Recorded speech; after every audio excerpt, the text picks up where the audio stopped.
प्यारे दोस्तों, स्वागत है आपका आपकी अगली कक्षा में, जिसमें मैं हिंदी में आपको सिनोनिम्स यानी कि पर्यायवाची शब्द के बारे में बताऊंगा। प्यारे दोस्तों, पर्यायवाची का अर्थ होता है एक ही शब्द के कई नाम, यानी उसके अर्थ जो है समान रहे और उसके अक्षर या शब्द अलग अलग हों, लिखे जाएं और उसके अर्थ तब भी समान रहें। यानी एक ही व्यक्ति के कई नाम यदि हों तो उसे पर्यायवाची कह सकते हैं। प्यारे दोस्तों, आचार्य रामचंद्र शुक्ल ने पर्यायवाची को 3 भागों में विभाजित किया था, यानी इसके 3 भेद बताए थे। आइए हम जानते हैं कि वो 3 भेद कौन से हैं। प्यारे दोस्तों, इसके 3 भेद इस प्रकार से हैं। नंबर 1 ये है पूर्ण पर्याय पर्याय। नंबर 2 पूर्णापूर्ण पर्याय। और नंबर 3 ये है अपूर्ण पर्याय। प्यारे दोस्तों, इसके उपरांत ही हम आगे चलते हैं और सीधे पर्यायवाची पर आते हैं बिना समय गंवाए। प्यारे दोस्तों, आइए जुड़ते हैं। प्यारे दोस्तों, मैं अग्नि को लेता हूँ। अग्नि को आप आग कहते हैं। जब आप अपने घरों में जलाते हैं, आप जानते होंगे आग। इसको अनल भी कहा जाता है। इसका एक नाम अनल है, एक नाम इसका धूम्रकेतु है। धूम्रकेतु। प्यारे दोस्तों, इसका एक अगला नाम है जिसे हम धनंजय कहते हैं। धनंजय। इसे एक और नाम से जानते हैं प्यारे दोस्तों, जात देव। जात देव। इसे पावक भी कहा जाता है, दव भी इसे कहा जाता है, हुतासन इसे कहा जाता है। ये सबसे इम्पोर्टेंट, इसे आप टिक कर दीजिए। ये हुतासन बार बार पूछा जा रहा है परीक्षाओं में। वैश्वानर, ये भी बहुत ही अनिवार्य है, इसे आप याद कर सकते हैं। ये बराबर परीक्षाओं में पूछा जा रहा है वैश्वानर। ये बहुत ही अच्छा शब्द है जो आज की परीक्षाओं के दृष्टिकोण से। इसे वायुसख भी कहा जाता है प्यारे दोस्तों, वायुसख। इसे दहन भी कहा जाता है, दहन। ज्वलन इसे कहा जाता है। और कृषाणु, कृषाणु इसे कहा जाता है। और रोहिताश्व भी इसे कहा जाता है, रोहिताश्व। प्यारे दोस्तों, रोहिताश्व इसका नाम है, रोहिताश्व। और फिर इसे कहते हैं बहिन। प्यारे दोस्तों, इसका एक नाम है बहिन। इसे हम लोग बहिन के नाम से भी जानते हैं। इस प्रकार से प्यारे दोस्तों, इसमें आप मतलब लिखना और पढ़ना तो ठीक है, आप इसे हुतासन को टिक कर लीजिए, ये आपके लिए बहुत इंपॉर्टेंट होने वाला है। धूम्रकेतु आपके लिए बहुत इंपॉर्टेंट होने वाला है। धनंजय आपके लिए इंपॉर्टेंट है। वैश्वानर आपके लिए इंपॉर्टेंट है। कृषाण, रोहिताश्व और बहिन, एक ये शब्द बहुत ही इंपॉर्टेंट है। और बाकी तो इसमें लगभग हम लोग पहले से ही जानते हैं। आइए आगे अगले शब्द पर चलते हैं। प्यारे दोस्तों, मैंने अगला शब्द अरण्य के नाम से लिया है, जिसका नाम अरण्य का मतलब होता है वन। प्यारे दोस्तों, इसे वन को हम अरण्य भी कहते हैं। और इसे विपिन कहा जाता है, विपिन। ये बहुत ही इम्पॉर्टेंट है, परीक्षाओं में सबसे ज़्यादा पूछा जाता है। अटवी, इसे अटवी के नाम से भी जाना जाता है। कानन एक शब्द है, ये बहुत ही आज के समय में परीक्षाओं के दृष्टिकोण से बड़ा अनिवार्य प्रश्न हो गया है।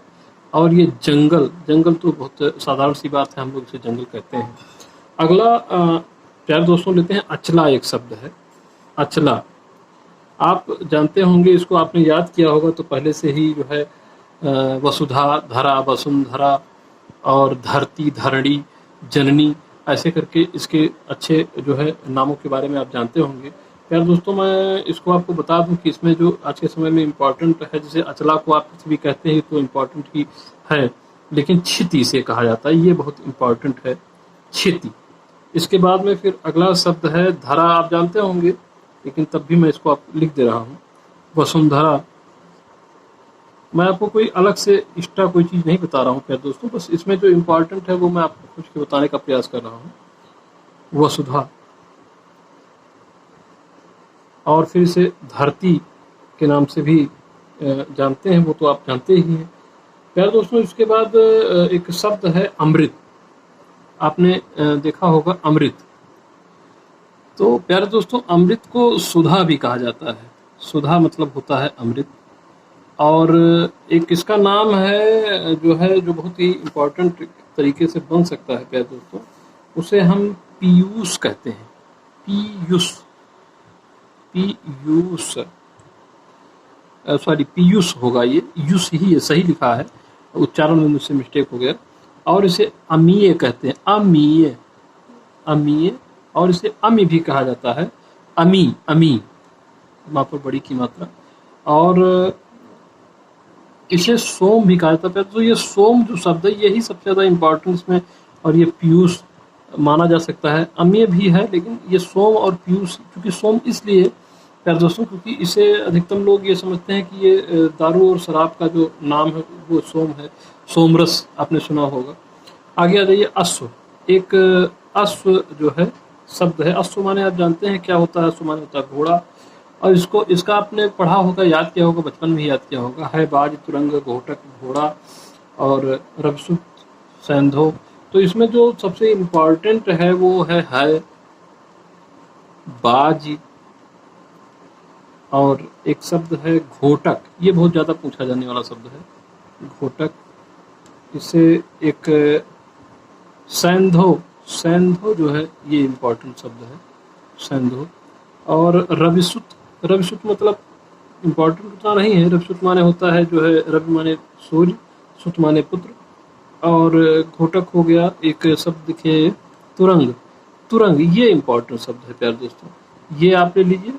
और बाजी ये अच्छा शब्द है, घोटक, सैंधो और तुरंग, ये तुरंग, घोटक और सैंधो ये बहुत ही इम्पोर्टेंट शब्द है प्यारे दोस्तों। और मैंने ये प्रयास किया है कि मैं आपको अधिकतम जो अच्छे प्रश्न हों उन्हें ही मैं आपको चूज करके बताऊं, समय आपका जिससे बच सके प्यारे दोस्तों। इसके बाद मैंने एक शब्द लिया है अप्सरा। अप्सरा आप जानते होंगे, अप्सरा परी, जिसे हम लोग परी भी कहते हैं। अप्सरा को जो है सुरबाला कहा जाता है, सुरबाला। इसको हिंदी में आप इसको संविच्छेद कर लेंगे, सुरबाला मतलब देवताओं की जो लड़की है उसे अप्सरा कहा जा सकता है। दिव्यांगना, दिव्यांगना एक शब्द है, दिव्यांगना। प्यारे दोस्तों, एक देवबाला भी से कहा जाता है, वो एक ही बात है, सुरबाला हो देवबाला हो, ये आपके लिए इम्पोर्टेंट यहाँ नहीं है। दिव्यांगना एक आवश्यक मतलब जो है आपके लिए अनिवार्य शब्द हो सकता है। देवबाला, सुरबाला वो आप जानते ही हैं। देवांगना इसे एक शब्द के रूप में से जाना जाता है, देवांगना, लेकिन यह भी बहुत इम्पोर्टेंट नहीं है। और एक शब्द है सुर सुंदरी, सुर सुंदरी प्यारे दोस्तों, जिसमें जहाँ भी सुर या देव शब्द लगा हुआ है इसका मतलब ही है देवता से, अर्थात देवता की जो सुंदरी है, यानी देवता के यहाँ जो सुंदरी है, देवबाला जो है उसके बारे में बात की।